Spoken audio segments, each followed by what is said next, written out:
Assalamualaikum warahmatullahi wabarakatuh. Selamat pagi anak-anak ibu yang luar biasa. Bagaimana kabarnya hari ini? Semoga selalu dalam keadaan sehat dan tetap semangat meskipun belajar di rumah. Baik, sebelum memulai pembelajaran hari ini, alangkah baiknya kita berdoa. Semoga pembelajaran hari ini berjalan dengan lancar dan bisa dinilai ibadah oleh Allah Subhanahu wa Ta'ala. Amin. Kita bersama-sama membaca basmalah. Baik, pekan lalu kita sudah melaksanakan PTS dan pekan sebelumnya kita sudah membahas tentang teks deskripsi.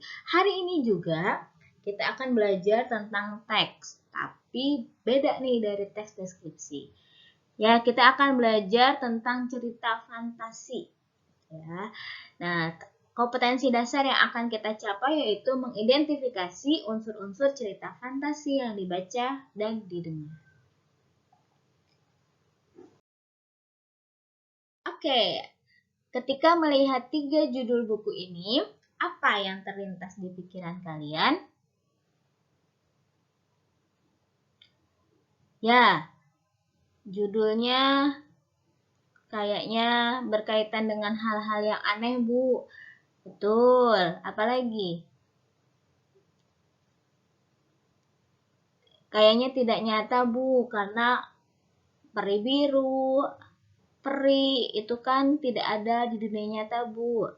Ya, betul. Nah, silakan kalian baca potongan teks atau cerita fantasi ini.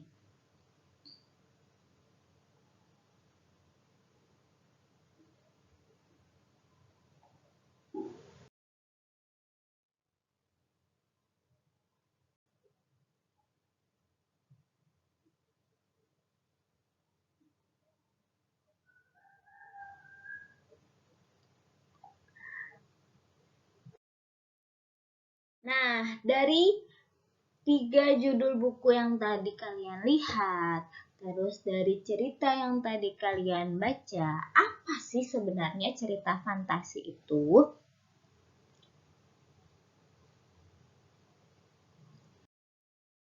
Nah, cerita fantasi merupakan sebuah karya tulis.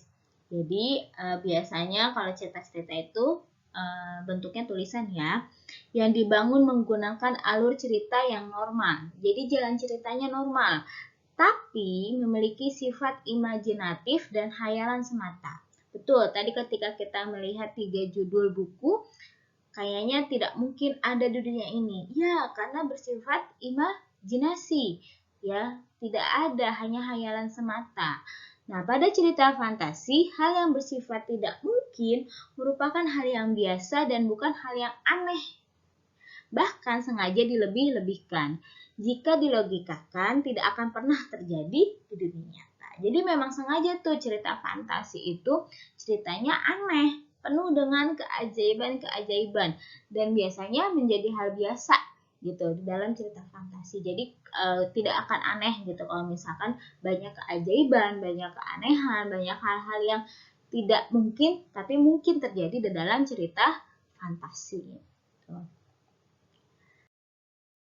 Nah, dari sekian judul buku tadi, terus tadi potongan cerita, sebenarnya apa sih ciri umum cerita fantasi? Ada berapa?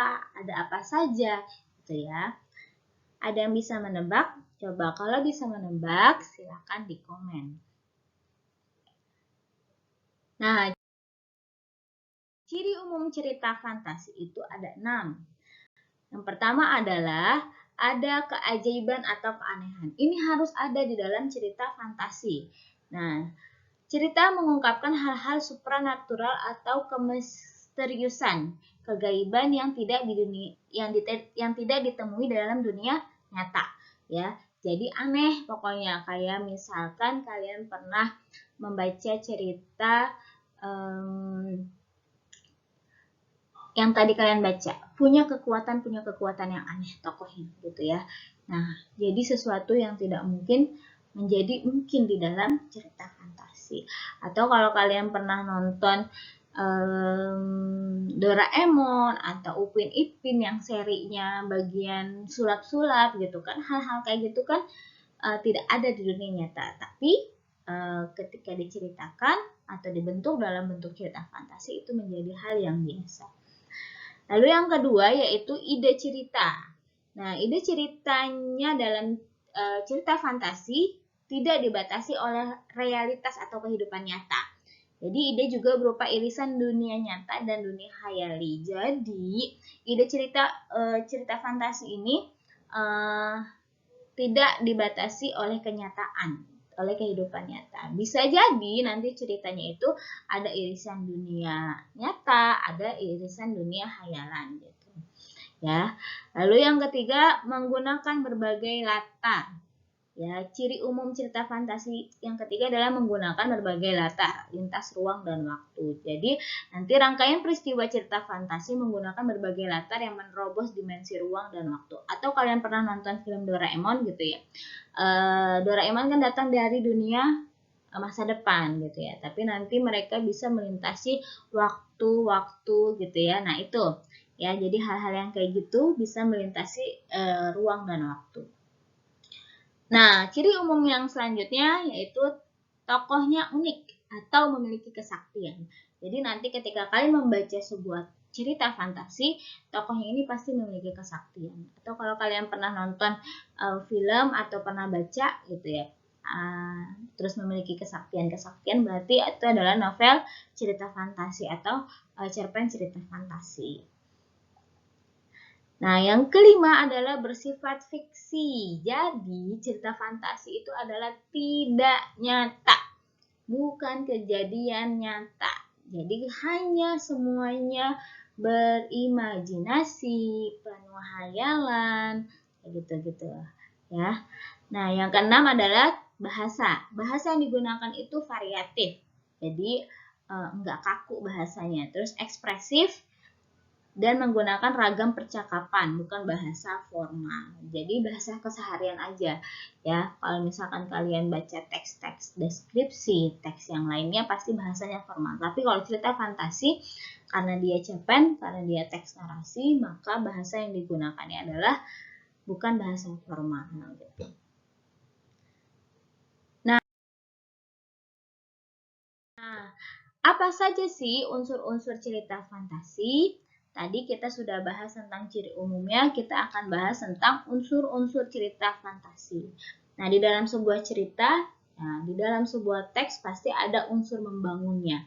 Nah, kalau di dalam cerita, kita kenal dengan yang namanya unsur intrinsik. Nah, di dalam cerita fantasi, apa saja sih unsur intrinsiknya?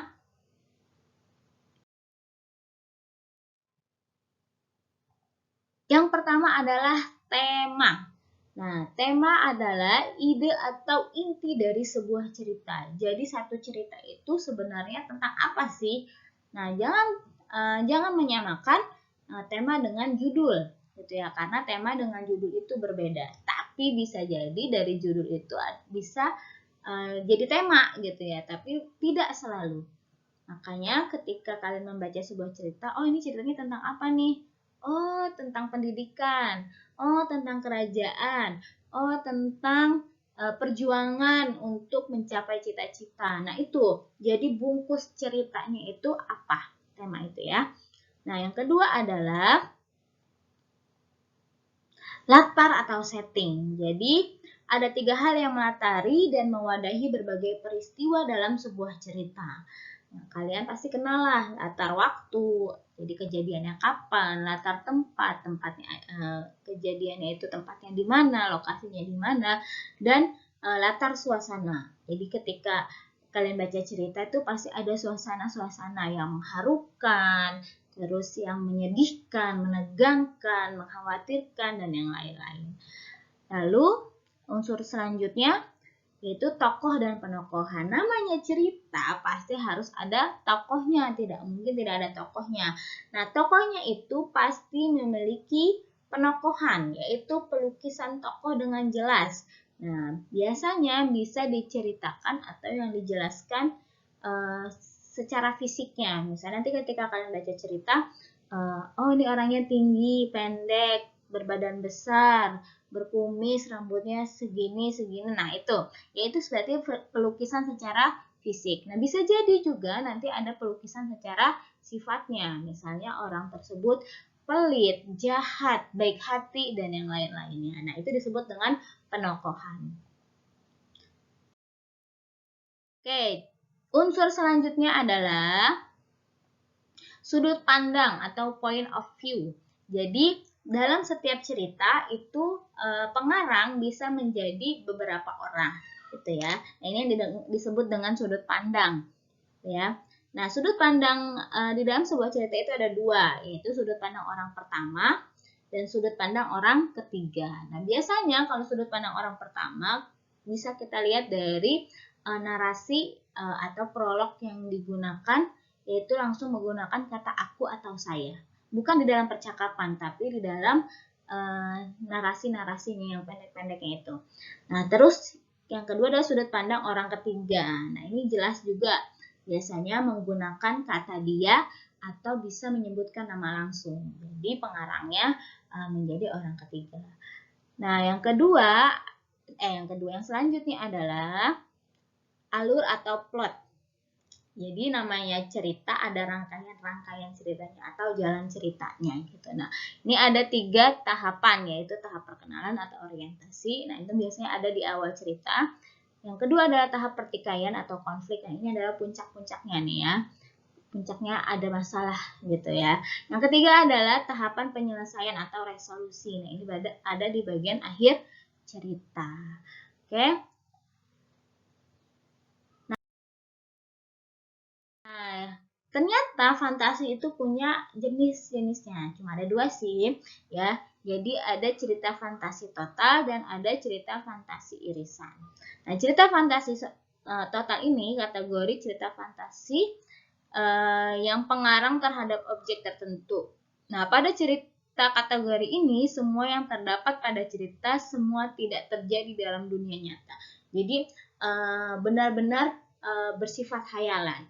Kalian pasti pernah nonton namanya kalau di Barbie itu ada Fairytopia, ada Negeri di Atas Awan. Nah, kayak gitu-gitu kan kemungkinan tidak nyata gitu ya. Nah, itu berarti semuanya berisi cerita fantasi total. Nah, yang kedua adalah cerita fantasi irisan.